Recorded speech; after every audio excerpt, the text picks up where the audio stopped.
دوستو دنیا بھر میں روزانہ 1 لاکھ سے بھی زیادہ فلائٹ شیڈیولڈ ہوتی ہیں اور تقریباً 80 لاکھ لوگ ہوائی جہاز کا سفر کرتے ہیں۔ ویسے تو ہوائی جہاز کے سفر کو انتہائی سیف سمجھا جاتا ہے، لیکن ہزاروں فیٹ بلندی پر اگر ایک چھوٹی سی غلطی بھی ہو جائے تو پھر بچنا ایک کرشمے سے کم نہیں ہوتا۔ آج کی اس ویڈیو میں ایک ایسے عجیب و غریب حادثے کے بارے میں بتاؤں گا جس کو تاریخ میں کڈ ان دی کاکپٹ کے نام سے جانا جاتا ہے۔ اس میں ایک 12 سال کا بچہ پائلٹ کی سیٹ پر بیٹھ کر سب مسافروں کی جان لے لیتا ہے۔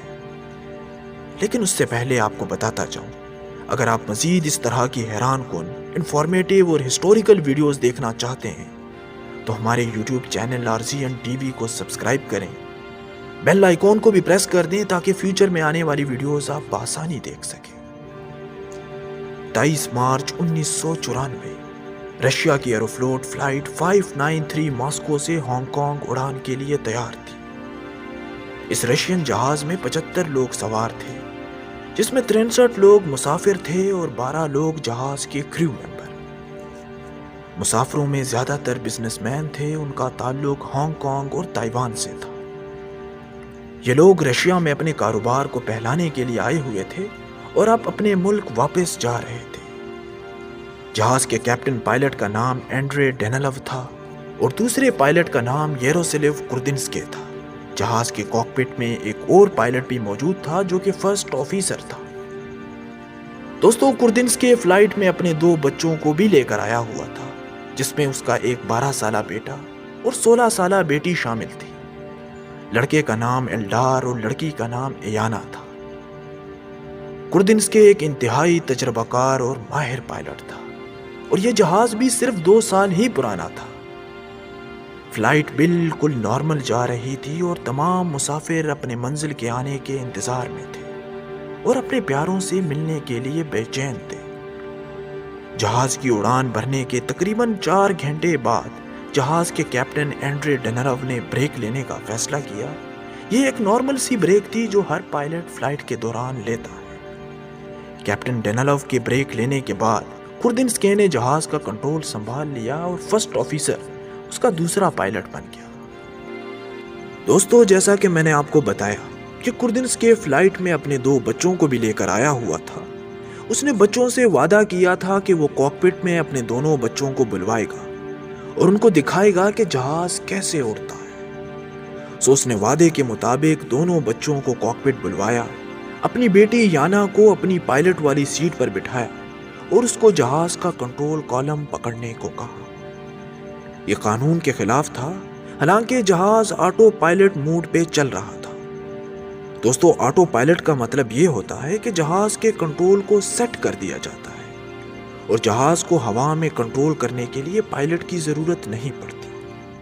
جہاز آٹومیٹکلی سیٹ کیے ہوئے کنٹرول کے مطابق اڑ رہا ہوتا ہے اور اس دوران پائلٹ موسم اور جہاز کے دوسرے سسٹم پر توجہ دیتا ہے۔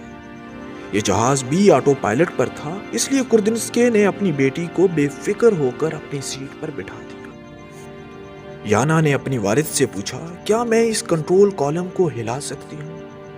کیونکہ جہاز آٹو پائلٹ پر تھا اس لیے کرودنسکی نے کہا، ہاں تم ہلا لو، لیکن خیال رکھنا کسی بٹن کو مت چھیڑنا۔ ادھر جہاز میں بیٹھے مسافروں کے وہم و گمان میں بھی نہیں تھا کہ پائلٹ کی سیٹ پر ایک 16 سالہ لڑکی بیٹھی ہے جو بالکل اناڑی ہے۔ یانا کنٹرول کالم کو موڑنے کی کوشش کرتی رہی اور اس کے بعد وہ سیٹ سے اٹھ گئی۔ یانا کے بعد اس کا بھائی ایلڈار کیپٹن کی سیٹ پر بیٹھ گیا اور کنٹرول کالم کو ہلانے لگا۔ کرودنسکی نے اپنے بیٹے سے کہا، چلو جہاز کو لیفٹ سائڈ پر موڑتے ہیں، اور اس بچے نے کنٹرول کالم کو لیفٹ سائڈ پر گھمانا شروع کر دیا۔ جیسا کہ میں نے آپ کو بتایا تھا کہ جہاز آٹو پائلٹ موڈ پر تھا اور جہاز کا کنٹرول جمع ہوا تھا، اس لیے کنٹرول کالم لیفٹ سائڈ پر نہیں گھوما۔ اب اس بچے نے جہاز کے کنٹرول کالم کو رائٹ سائڈ پر گھمانا شروع کر دیا۔ یہ 30 سیکنڈ تک اس کو رائٹ سائڈ کی طرف ہی گھماتا جا رہا تھا۔ اب ہوا یہ کہ مسلسل جہاز کے کنٹرول کالم کو رائٹ سائڈ پر گھمانے سے جہاز کے کمپیوٹر نے جہاز کو آٹو پائلٹ موڈ سے نکال کر مینول کنٹرول میں ڈال دیا، یعنی اب جہاز خود سے نہیں اڑ رہا تھا بلکہ پائلٹ کے کنٹرول میں آ گیا تھا۔ جہاز کے سسٹم میں ایک لائٹ بھی جل پڑی جو کہ وارننگ تھی کہ جہاز اب پائلٹ کے کنٹرول میں آ گیا ہے اور خود سے نہیں اڑ رہا۔ گوردنسکے اور دوسرے پائلٹ نے یہ وارننگ نوٹ ہی نہیں کی۔ ادھر ایلڈار جہاز کو رائٹ سائڈ پر گھماتا جا رہا تھا اور جہاز اب اس طرف مڑنا شروع ہو گیا۔ جہاز اتنی تیزی سے گھما کہ چند سیکنڈ تک گوردنسکے اور اس کے کو پائلٹ کو کچھ سمجھ ہی نہیں آیا کہ ان کے ساتھ کیا ہو رہا ہے۔ اب جہاز تیزی سے گھومنے کی وجہ سے نیچے کی طرف آنا شروع ہو گیا۔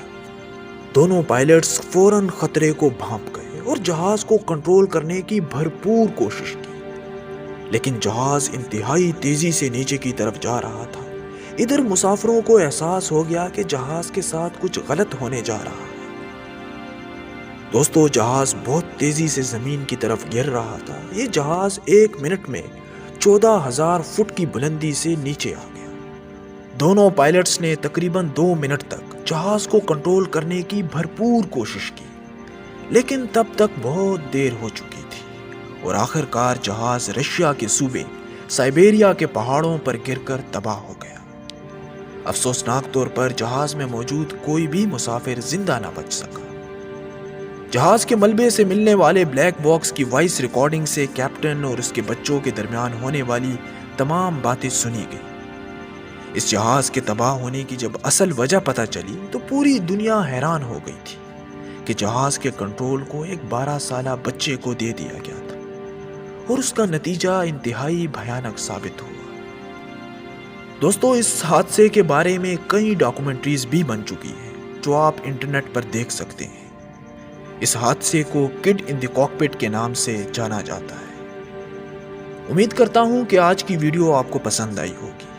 میں اور بھی اس طرح کی ویڈیوز اپنے چینل پر اپلوڈ کرتا رہوں گا، بس آپ چینل کو سبسکرائب کرنا نہ بھولیے۔ تھینکس فار واچنگ، ملتے ہیں نیکسٹ ویڈیو۔